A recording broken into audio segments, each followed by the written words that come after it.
এবং জাপানের সঙ্গে আমাদের সম্পর্ক বাড়ছে।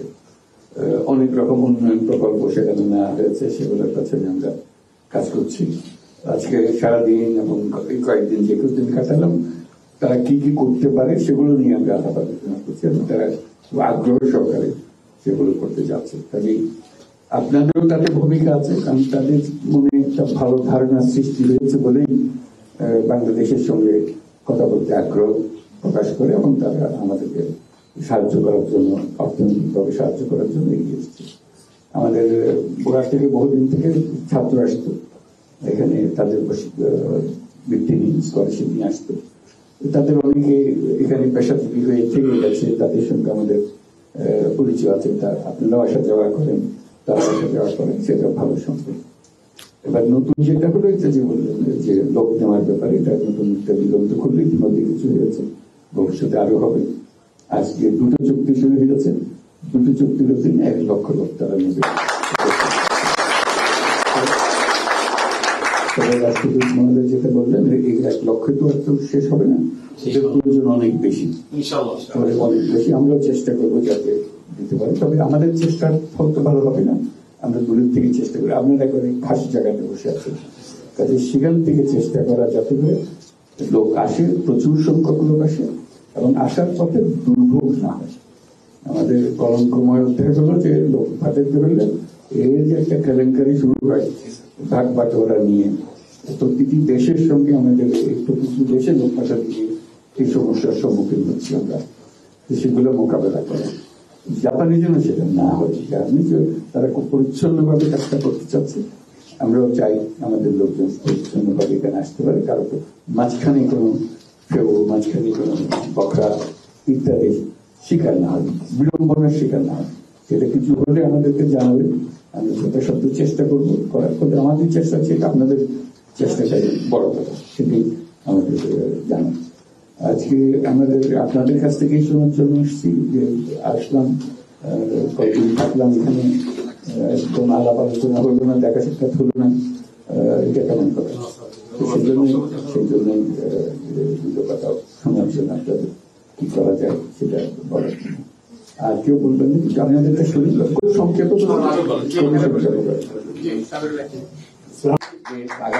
করা, দেখা আপনাদের খবর নেওয়া এবং আপনাদের খবর নেওয়ার জন্য আমাদের রাষ্ট্রদূত মহোদয় আছে, সরকারের কাছে যত আবেদন নিবেদন আছে ওনার মাধ্যমেই যাবে, যথাযথ মন্ত্রণালয়ে যাবে।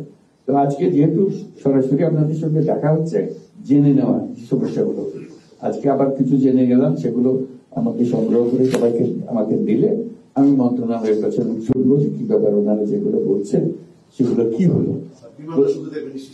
সবকিছু বিমান হোক, রেল হোক, যত কিছু আছে, যার যার মন্ত্রণালয়ে না পৌঁছলে তো জব পাবো না। আমি মুখে বললে তো কথার কথা হবে, এটা কোনো ভিত্তি নেই। তাকে ভিত্তি করার জন্য এগুলো ওনাদের কাছে পৌঁছে দেবো, ওনার সচিব রাষ্ট্রদূত মহোদয়ের কাছে জানিয়ে দেবেন। উনি হলেন আপনার সরকারের সঙ্গে যোগসূত্র, ইনি হলেন সরকার জাপানে। কাজে বাংলাদেশ সরকার যত কিছু আছে উনি হলেন তার প্রতিনিধি, তার কাছে সমস্ত সমাধান।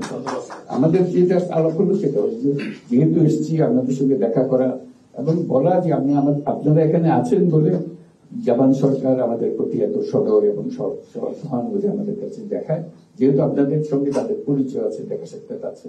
ভবিষ্যতে আরো কত কি করা যায়, যে আমাদের উপরে যেগুলো বলছেন সে আমাদের অংশটা আমরা অবশ্যই করবো, কিন্তু আপনাদের অংশটা একটু জোরদার করতে হবে। কারণ এখানে আপনারা আসছেন, ব্যবসা কিভাবে বাড়াতে হবে সেটা উদ্যোগ আপনাকে নিয়ে, ওখান থেকে বসে গিয়ে আমরা ব্যবসার কথা বলতে পারবো না।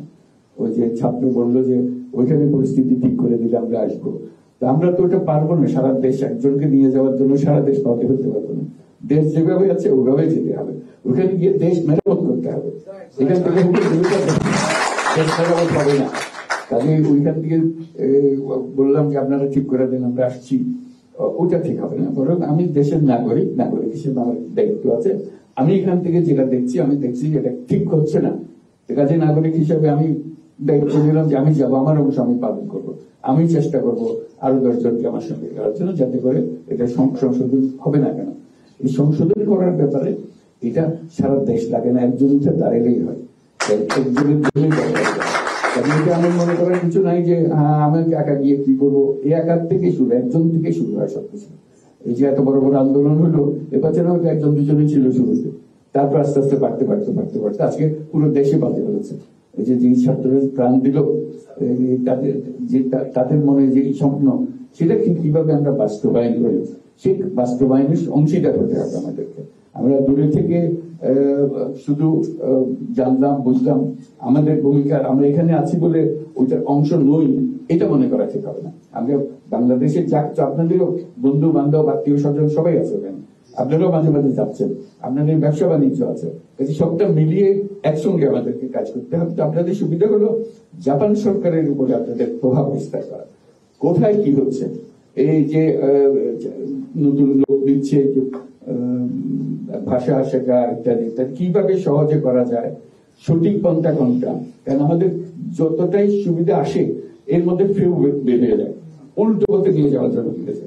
এইটা আমাদের নষ্ট করে তারপর জাপানিরা যদি দেখে যে এরা সবসময় গোলমাল করে, কাজে এদেরকে আসতে দেওয়া হবে না।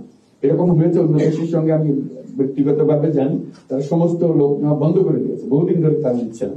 যখন তাদের সঙ্গে বৈঠকে বসলাম, তারা বললো যে তোমাদের সবকিছু বোমা, এই যে কাগজ দাও সেটা বোমা, নাম দাও সেটা বোমা, পাসপোর্ট দাও সেটা বোমা, এই বোমা লোকের সঙ্গে আমরা কিভাবে কাজ করবো, এত বিরক্ত হয়েছি। তোমাদের দেশ থেকে লোক নেওয়াই বন্ধ করে দিয়েছে, আমাদের বহু কষ্ট গেছে। এই লুৎফেসের দিকে এখানে আছেন, ওনাকে একজন লাগিয়ে রেখেছিলাম যে এইদের একটু কি সমস্যা, কিভাবে দরজা খুলতে পারে। উনি বারে বারে গিয়ে তাদের সবার সঙ্গে আলাপ করে, তাদের ভুলওয়ালা যারা আছে তাদের সঙ্গে আলাপ করে, যে আমরা অতীতে ভুল হয়েছে, আমাদের দায়িত্ব হলো ভুল সংশোধন করে দেওয়া, সামনে যাতে এটা কম না হয়। বহু কষ্ট করে এখন সেই দরজা আস্তে আস্তে একটু খুলছে। এই হলো আমাদের মুশকিল, যেটাতে হাত দিই বেচাল, যেটাতে হাত দিই ভুয়া। এখন যে লোকানার রাস্তা শুরু হলো, আমার কিন্তু বড় সন্দেহ হচ্ছে এটার মধ্যে ভুয়া লোক ঢুকে পড়বে। ভুয়া লোক ঢুকে এই জাপানি সরকারের মধ্যে এমন মেজাজ খারাপ করবে, তারপর বাদ দাও, এদের বাদ দাও, দুনিয়া থেকে দেশ নেয় নাকি। আমরা আজকে বহুবার বুঝেছি তাদেরকে যে আমাদের ছেলে মেয়েরা কত সুন্দরভাবে কাজ করে দিতে পারে, তারা এফিসিয়েন্ট, তারা অন্যান্য দেশের কাজ করছে, তাদেরকে নিলে ভালো হবে, যত সম্ভব পারে তোমরা নাও। তারা বলছে আমরা নেবো, সেই জন্য তাতে কোনো সীমা রেখা নেই, পরে নেব না, বা দেশওয়ারি কোনো কোটা নেই যে এত বাংলাদেশ থেকে এত আসবে, ওরকম কিছু নেই। এটা হলে আমরা কত সুন্দরভাবে করতে পারি, তাদের যেন মনের মধ্যে কোনো কষ্ট না হয়, যারা আসবে তাদের উপরে নজর রাখা, তারা এসে আবার বাজার করতে পারে, আসলে এক কাজে দিয়ে আরেক কাজে করতে পারবে, ক্রিমিনাল অ্যাক্টিভিটিতে জড়িত হয়ে বলবে, তখন জাপানিরা কি আর বাংলাদেশের দিকে নজর দেবে না। ওইটুকু ঠিক করে, আপনারা হলেন মুরব্বী, এখানে অনেক দিন ধরে আছেন, আপনারা মুরব্বী, আপনারা প্রতিনিধি, আপনারা আমাদেরকে গাইড করবেন রাষ্ট্রদূত মহোদয়ের মাধ্যমে, পলিসিগুলো ঠিক করবেন। এই যে এইটা পাওয়া যায় না, ওটা এনআইডি পাওয়া যায় না, এটা কথা হলো আজকের জমানায় এনআইডি পাওয়া যায় না, একটা সমস্যার কথা। আমরা প্রথম থেকে শুরু করছি যে এখন থেকে সবকিছু অনলাইন হবে। তো অনলাইন যদি বাংলাদেশে হয়, এখানে হওয়ার অসুবিধার কিছু নেই, পাসপোর্ট অনলাইন হবে, আপনি ঘরে বসে এখানে দূতাবাসে আসার রান্নার দরকার নেই। আমরা তো সব পরিপক্ষ মানুষ, আমি সব উস্তাদ সবকিছুতে। এই জাপানে টেকনোলজি না জানা পর্যন্ত, অনলাইন জিনিস না জানা পর্যন্ত কিছু করার তো উপায় না। কাজে এখন আপনি ঘরে বসে আপনার পাসপোর্ট নেবেন, এটা ই পাসপোর্ট, আপনার এনআইডি কার্ড নেবেন, সবকিছু ঘরে বসে করবেন। এটা আমরা বাংলাদেশে শুরু করেছি, হয়তো টেলিভিশনে দেখেছেন হয়তো, যে আমরা নাগরিক সেবা কেন্দ্র বলে সেবা কেন্দ্রে কতগুলো দোকান খুলে দিয়েছি, সুন্দর তার চেহারা আছে, ওখানে ছেলে মেয়েরা তারা প্রশিক্ষণ প্রাপ্ত, তারা ব্যবসা করে। অর্থাৎ আপনি আমার কাছে পাসপোর্ট চান, আমি আপনাকে পাসপোর্ট দেবো, এরকম দোকান সব জায়গায় খুলে দেবো। আপনাদের এখানে দরকার আপনারা একটা খুলে নেবেন, এটা ব্যবসায়ী, এটা কোনো ওনার সঙ্গে আর কোনো সম্পর্ক নেই, এটা ব্যবসা। আপনি পাসপোর্ট দেবেন, আপনি ভিসা দেবেন, দূতাবাস পাসপোর্টের জন্য, ভিসার জন্য, রিনিউয়ালের জন্য, ট্যাক্স দেওয়ার জন্য, কোনো কাজের জন্য আমরা বাংলাদেশে আগে শুরু করি, এখন তাৎক্ষণিক ভাবে এখানে হয়, যতটুকু কিছু হয়। এবং আপনাদের এই ব্যবসায়ী যে নামতে চান, আমরা এই পাসপোর্ট দেবো, এই ব্যবসার জন্য তো যখন খোঁজ নেন ওরা কি করে, আমরা তো ব্যবসায়ীদের হাতে দিয়েছি, কাজে আপনি খোঁজ দেন, সেই ব্যবসা আপনি এখানেই করেন, যদি ওখানে করা যায় এখানেও করা যায়, কারণ এটা তো এক জিনিস, অনলাইন এক জিনিস। কাজে এই জিনিসের এই দৌরাত্ম, এই পাসপোর্টের পেছনে দৌড়াদৌড়ি করা, ভিসার পেছনে দৌড়াদৌড়ি করা, যে রেমিটেন্সের কথা বললেন, এটা কথা হলো আমি টাকা পাঠাতে চাই, পাঠাতে পারবো না, আমাকে জিজ্ঞাসা করবে, আমাকে হয়রানি করবে, এর চেয়ে শর্মের কথা, লজ্জার কথা একটা দেশের জন্য, একটা জাতির জন্য আর কি হতে পারে বলে? যেখানে আমরা রেমিটেন্স চাচ্ছি, আপনারা আমাদের যারা রেমিটেন্স পাঠাচ্ছেন, আমরা সবাই রেমিটেন্স, আপনারা একটু দেশ বাঁচিয়ে রেখেছেন, কেন দেশ চলে গেছিল?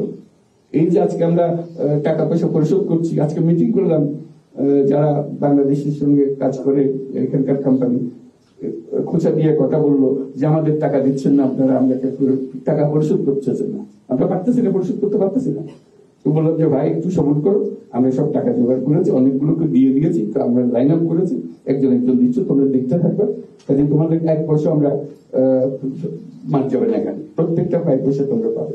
তারা আশ্বস্ত হয়েছে, তারা জানে যে আমরা করতে পারছি, যেহেতু তারা দেখছে যে বহু কোম্পানির পয়সা আমরা পরিশোধ করে করে আসছি, বহু দেনা পানা রয়ে গেছিল আমাদের।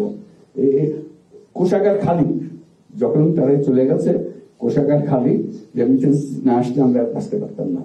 ব্যাংক খালি, ব্যাংকে সব টাকা নিয়ে চলে গেছে, কাজে ব্যাংক খালি, সবকিছু খালি।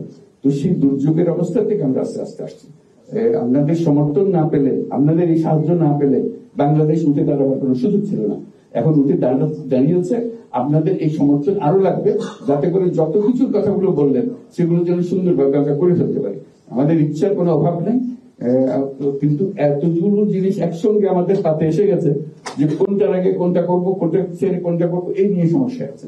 যাতে আমরা করতে থাকবো, যত কিছু শুনে গেলাম এগুলো খোঁজ খবর নেবো, যাতে এগুলো সমস্যার সমাধান হয়। আজকে দেখা হলো, এটাই আমাদের জন্য সবচেয়ে ভালো। ভবিষ্যতে যেন আমরা এই যোগাযোগটা রাখতে পারি, এবং যত কিছু সমস্যা আছে রাষ্ট্রদূত মহোদয়ের কাছে নিয়ে আসবেন, উনি আমাদের সঙ্গে যোগাযোগ করবেন, যাতে করে সমাধান, আমাদের কাজগুলো আপনাদের সমাধান দেওয়া, এটি হলো রাষ্ট্রের কাজ। আপনার সমস্যা আছে, আমাদের কাজ হলো সমাধান দিয়ে দেবো। আমরা সেই প্রতিজ্ঞাই করলাম যে আপনাদের সমস্যার সমাধান আমরা করে দেবো।